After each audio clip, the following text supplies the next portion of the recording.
সহযোদ্ধা তারা আহত হয়েছেন, পঙ্গু হয়েছেন।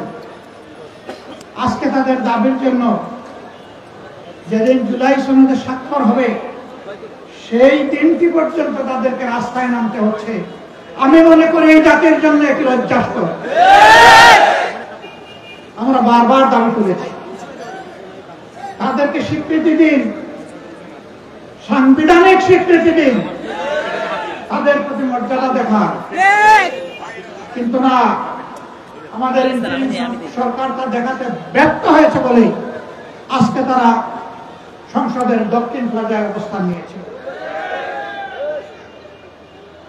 আমরা শুনেছি এখন সরকার এই বিষয়টা গুরুত্ব সহকারে নিয়েছেন, কিন্তু এর মাঝে কিছু অসুন্দর কাজ হয়েছে কিনা আমি নিশ্চিত না। যদি হয়ে থাকে তাহলে আমি ব্যথিত, দুঃখিত, লজ্জিত। এই যারা জালিমের হাতে মার খেয়েছে, আজকে ইন্টারিম সরকারের পুলিশের হাতেও যদি তারা মার খায়, এ লজ্জা আমরা কোথায় রাখবো?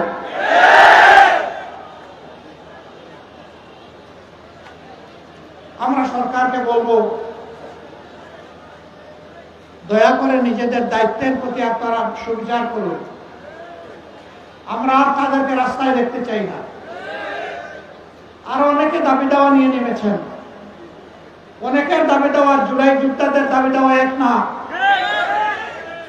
এটাকে ভিন্ন মর্যাদার চোখে অবশ্যই দেখতে হবে। বন্ধুগণ, আসলে যে সমাজের সর্বাঙ্গে ব্যথা, আপনি মলম লাগাবেন কোথা? দুর্নীতিতে এই সমাজ পুরোপুরি ছেয়ে আছে।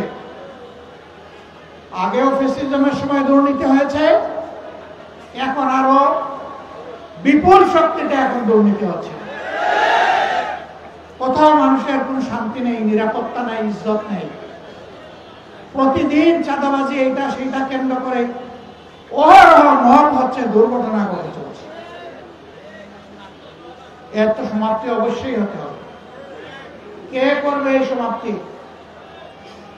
যারা নিজেরা ধৈর্য ধরে দায়িত্বশীলতার পরিচয় দিচ্ছে, যারা দেশের মানুষকে নিয়ে আগামীর একটি নতুন বাংলাদেশের স্বপ্ন দেখে, তারাই কেবল পারবে এই যন্ত্রণা থেকে জাতিকে মুক্ত করতে। আমরা একটি নিপীড়িত সংগঠন, আমাদের সাথে যে আচরণ করা হয়েছে, এই পাক ভারত উপমহাদেশে কারো সাথে সেই আচরণ করা হয়েছে। বাংলাদেশের ইতিহাসে কারো সাথে সেই আচরণ করা হয়নি। এক এক করে আমাদের 11 জন নেতা সহ হাজারো সহকর্মীকে হত্যা করা হয়েছে।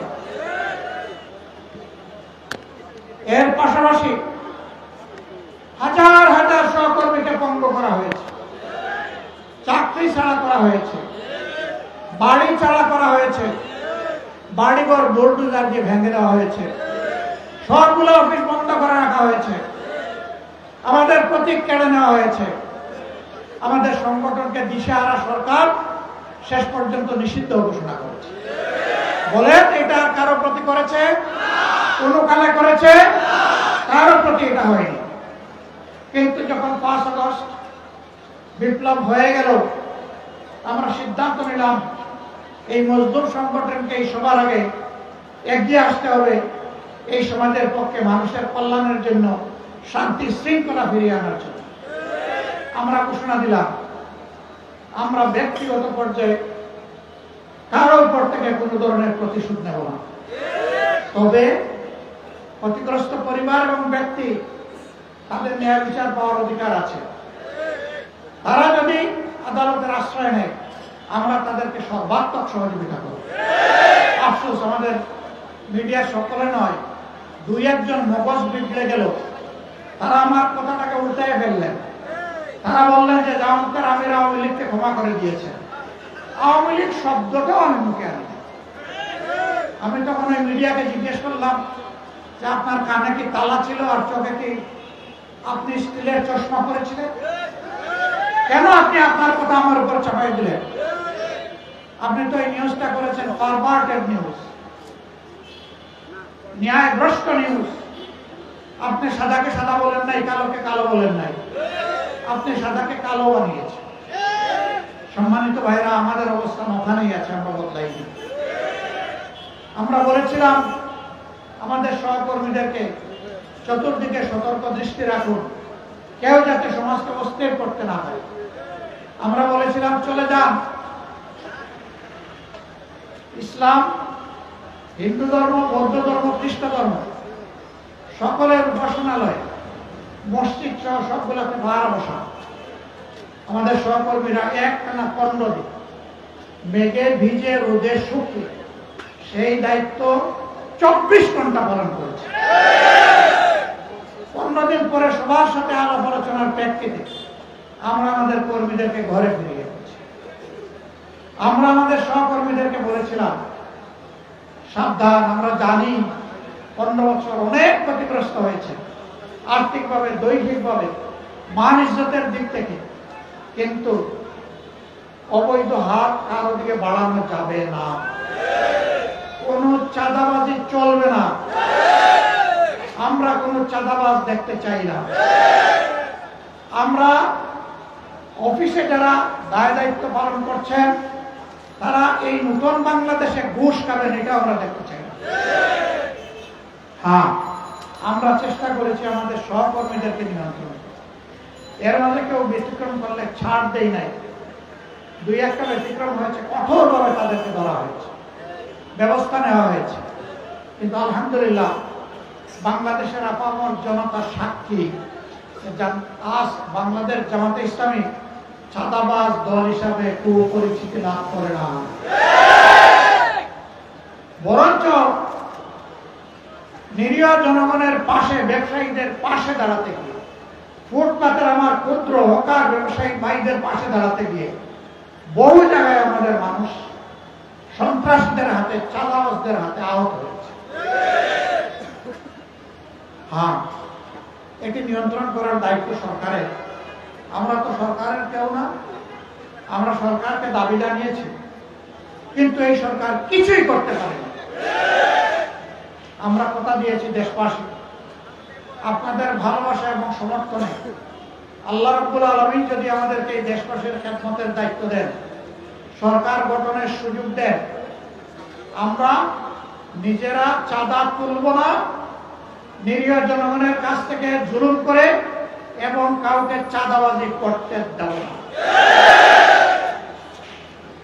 অফিস আদালতে ঘুষের বাণিজ্য আর চলবে না, অবৈধ দখলদারি বরদাস্ত করা হবে না, দুর্নীতির মূল জড় কেটে দেওয়া হবে ইনশাআল্লাহ।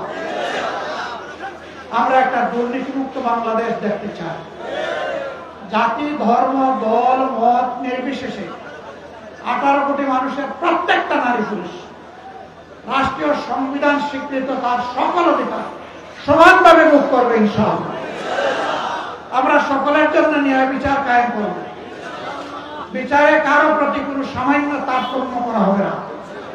আমাদের শ্রমিক ভাই বোনদেরকে নিজেদের ন্যায্য দাবি আদায়ে রাস্তায় নেমে আর জীবন দিতে হবে না। তারা ঘরে বসে তাদের অধিকার পাবে।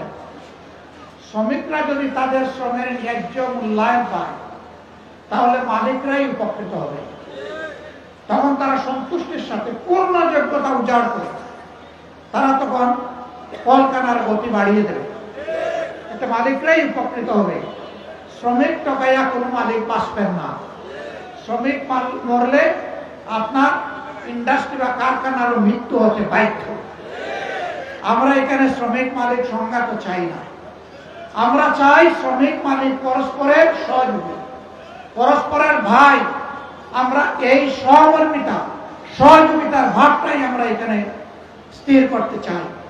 কিন্তু আফসোস, যুগের পর যুগ বিভিন্ন শ্রমিক সংগঠন আমাদের শ্রমিক ভাইদের অধিকারকে বিক্রি করে নিজেরা লাভবান হয়েছে। শ্রমিকদের ন্যায্য কোনো দাবি তারা আদায় করে নাই। শ্রমিকরা পথে পথে কষ্ট করেছে, জীবন দিয়েছে, পঙ্গু হয়েছে, চাকরি হারা হয়েছে, লাভবান হয়েছেন নেতারা। বাংলাদেশ জামাত ইসলামী এই বৈষম্যের বিরুদ্ধে। সম্মানিত ভাইয়েরা, এই কাফরুল মিরপুরে এক সময় কিসের রাজত্ব ছিল তার সাক্ষী আপনারা। আল্লাহ তাআলার কাছে সাহায্য চাই, আবার যেন সেই দুঃশাসন এখানে ফিরে না আসে, কারো হাত ধরেই যেন এখানে ফিরে না আসে। এই এলাকার মানুষ শান্তি এবং সম্মানের সাথে যেন বসবাস করতে হবে। ব্যবসায়ীরা তাদের জায়গায় ব্যবসা করবেন, চাকরিজীবীরা চাকরি করবেন, ছাত্রছাত্রীরা তাদের লেখাপড়ার কাজ চালিয়ে যাবেন, মা বোনেরা পেশাগত এবং সাংসারিক দায়িত্ব পালন করবেন। যার যার জায়গায় সম্মান এবং নিরাপত্তার সাথে তারা এই দায়িত্ব পালন করবেন। আমরা সেই রকমই একটা কাফরুল এবং সেই রকম একটা মিরপুর গড়ে তুলতে চাই প্রাথমিকভাবে, এবং আমরা সারা বাংলাদেশের চিত্রই একাকার চাই, একই ধরনের। আমরা কোথাও উন্নয়নের ক্ষেত্রে কোনো বৈষম্য চাই। এই কাফরুল এবং মিরপুরে কোনো খেলার মাঠ নাই, পার্ক নাই, সাঁতার শেখার জন্য সুইমিং পুল নাই, রাস্তাঘাটগুলো পর্যাপ্ত নয়, অপর্যাপ্ত। যা আছে কিছু কিছু জায়গায়, বেশ কিছু জায়গায় ভাঙ্গা ছোড়া, ড্রেনগুলা খোলা, ময়লা, দুর্গন্ধযুক্ত। এটা শুধু মিরপুর আর কাফরুলের দৃশ্য না, এটা আমাদের আধুনিক তিলোত্তমা ঢাকার দৃশ্য। আপনি ঘর থেকে বের হয়েছেন, হয় আপনার নাক দুর্গন্ধ প্রুফ হয়ে গেছে, অথবা নাক চেপে আপনাকে রাস্তা অতিক্রম করতে হবে।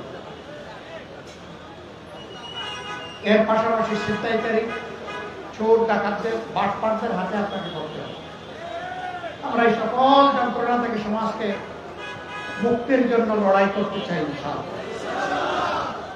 আমরা সমাজের অপকর্মে লিপ্ত, দুর্নীতিতে লিপ্ত, চাঁদাবাজিতে লিপ্ত, তাদেরকে একটা সিম্পল মেসেজ দিতে চাই। এই সব অপকর্মের বিরুদ্ধে লড়াই আমরা শুরু করেছি, এগুলা প্রথম না করে আমরা বিশ্রাম নেব না, আমরা থামবো না ইনশাআল্লাহ। মাঝপথে থামার কোনো প্রশ্নই আসে না। সব কিছুকে গ্রাউন্ড লেভেলে নামিয়ে না আনা পর্যন্ত আমাদের লড়াই অব্যাহত থাকে। সেই লড়াইয়ের কি গর্বিত অংশীদার আপনারা হবেন? রাজি আছেন? যে আমাদেরকে বিয়ে করে আবার ঘরে বসে থাকবেন কিনা? না না, আপনাদের সাথে পিছনে নয়, সামনে থাকবো। আমরা জিতবো না হারবো, এটা আল্লাহ তাআলার ফয়সালা। কিন্তু মানুষের জন্য, মানুষের মুক্তির জন্য আমাদের লড়াই আল্লাহর উপর ভরসা করে আমরা চালিয়ে দেব। আসুন, একটা নিষ্কলুষ, শান্তি, সৌম্য মিরপুর কাফরুল অহিংস একটা কাজ এবং মিরপুর গড়ার জন্য নতুন করে আবার আমরা শপথ নিই। দাঁড়িপাল্লা ইনসাফের প্রতি মহান আল্লাহর কাছে তৌফিক চাই। আল্লাহ তাআলার দেওয়া এই ন্যায়নিষ্ঠ প্রতীকের সাথে আমরা যেন কোনো ধরনের বিশ্বাসঘাতকতা না করি। আমরা যেন আল্লাহর দেওয়া এই প্রতীকের মর্যাদা রক্ষা করতে পারি। এই প্রতীকের কথা কালামে হাকিমে উল্লেখ করা হয়েছে। ইন্নাল্লাহা ইয়া'মুরুকুম বিল আদলি ওয়াল ইহসান। আল্লাহ তাআলা তোমাদেরকে নিশ্চিতভাবে নির্দেশ দিচ্ছেন, তোমরা সমাজে ন্যায় বিচার, সুবিচার কায়েম করো। এই মিজান, এই পাল্লার মাধ্যমে তোমরা পাল্লায় সঠিক ওজন করো। এই ওজনের মানে শুধু মাল ওজন, মালের ওজন এবং মানুষের অধিকারের ওজন, সবকিছু এই পাল্লায় হবে ইনশাআল্লাহ। আপনারা দোয়া করবেন। কষ্ট করে এসেছেন, বৃষ্টির মধ্যে এসে দেখি এখানে বলা হচ্ছে দাঁড়িপাল্লার প্রতীকের স্লোগান, কিন্তু সবার মাথায় দেখি একটা করে চেয়ার, কারণ উপর থেকে বৃষ্টি পড়ছে। এখন আল্লাহ তাআলা রহম করেছেন, চেয়ার এখন আমাদের কোমরের নিচে চলে গেছে, এখন আর মাথার উপরে না। আল্লাহ রাব্বুল আলামিন আমাদের সবাইকে দেশের জন্য, মানুষের জন্য, আল্লাহর জন্য, আল্লাহর দ্বীনের জন্য, মানবতার জন্য, দেশের জন্য, বিদেশের জন্য, মানবতার যেখানে এই বুকে বুকে মরছে সবার জন্য আমরা যাতে কাজ করতে পারি সেই তৌফিক আল্লাহ আমাদের দান। সোনার বাংলাদেশ, নতুন বাংলাদেশ, স্বপ্নের বাংলাদেশ, শহীদদের বাংলাদেশ, জুলাই যোদ্ধাদের বাংলাদেশ, 18 কোটি মানুষের প্রাণের বাংলাদেশ গড়ার জন্য আল্লাহ তাআলা বাংলাদেশ জামাত ইসলামকে কবুল করুন। আমরা একা ক্ষমতার সাহায্য নিতে চাচ্ছি না, ক্ষমতার কোন সাহায্য নিতে চাচ্ছি। আল্লাহ যদি সরকার গঠনের সুযোগ দেন, আমরা ইনশাল্লাহ সবাইকে নিয়েই করব। এমনকি নির্বাচনে যারা আমাদের বিরোধিতা করবে তাদেরকেও বলবো আসুন, এই মূলনীতির ভিত্তিতে আমরা দেশ থেকে দুর্নীতি নির্মূল করে একটা সুন্দর বাংলাদেশ, দুর্নীতিমুক্ত বাংলাদেশ গড়তে চাই। আপনারাও আসুন যদি এই নীতির সাথে আপনারা একমত হন। যারাই একমত হবেন তাদের ধর্ম কি দল কি আমরা দেখব না, তাদেরকে সম্মানের সাথে বুকে ধারণ করে একসাথে সরকার গঠন করা হবে এবং সম্মিলিত সরকার পরিচালনা করা হবে ইনশাআল্লাহ।